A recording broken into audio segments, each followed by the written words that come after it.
Hello everyone. So we are discussing previous year questions of the chapter Biotechnology and its applications and the topic Biotechnological applications in agriculture. In today's session we are going to discuss a long answer type question of 5 marks which was asked in the CBSE board 2023. So the question is, answer the following questions based on BT crops. First, why do farmers prefer to grow BT cotton crop than genetically unmodified cotton crops? Second, name any 2 insects that are killed by BT toxin. And third, explain the mechanism by which BT toxin kills the insects but not the bacterium which possesses the toxin. तो बेटा इस question के first part में हमें बताना है farmers normal crop से ज्यादा बीटी कॉटन क्रॉप को क्यों प्रेफर करते हैं.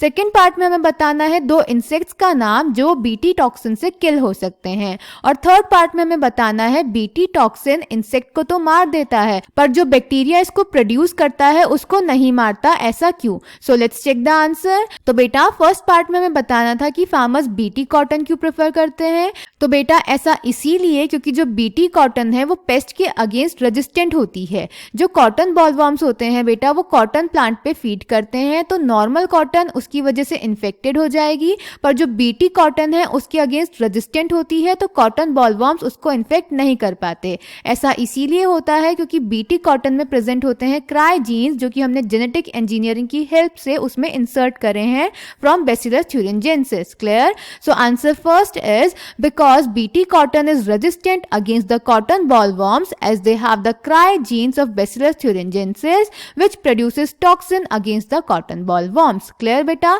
देन सेकेंड पार्ट में हमें 2 इंसेक्ट का नाम बताना था जो कि बीटी टॉक्सिन से किल हो सकते हैं, तो वो है cotton bollworms and corn borer. So answer second is cotton bollworms and corn borer. फिर बेटा थर्ड पार्ट में हमें बताना था कि बीटी टॉक्सिन इंसेक्ट को तो मार देता है पर बैक्टीरिया जो इसे प्रोड्यूस करता है उसे नहीं मारता, ऐसा क्यों. तो बेटा इस टॉक्सिन को एक तो प्रोड्यूस करता है बैसिलस thuringiensis. तो बैसिलस thuringiensis में जो टॉक्सिन होता है ये प्रोटॉक्सिन यानी इनएक्टिव फॉर्म में प्रेजेंट होता है. इस प्रोटॉक्सिन को एक्टिव फॉर्म यानी टॉक्सिन में कन्वर्ट होने के लिए चाहिए होता है एल्कलाइन पीएच जो कि बैसिलस में एब्सेंट होता है पर इंसेक्ट की गट में प्रेजेंट होता है. तो जब एक इंसेक्ट इस प्रोटॉक्सिन को इंजेस्ट करता है तो उसकी गट में जाके एल्कलाइन पीएच की प्रेजेंस में ये टॉक्सिन में कन्वर्ट हो जाता है यानी एक्टिव फॉर्म में कन्वर्ट हो जाता है.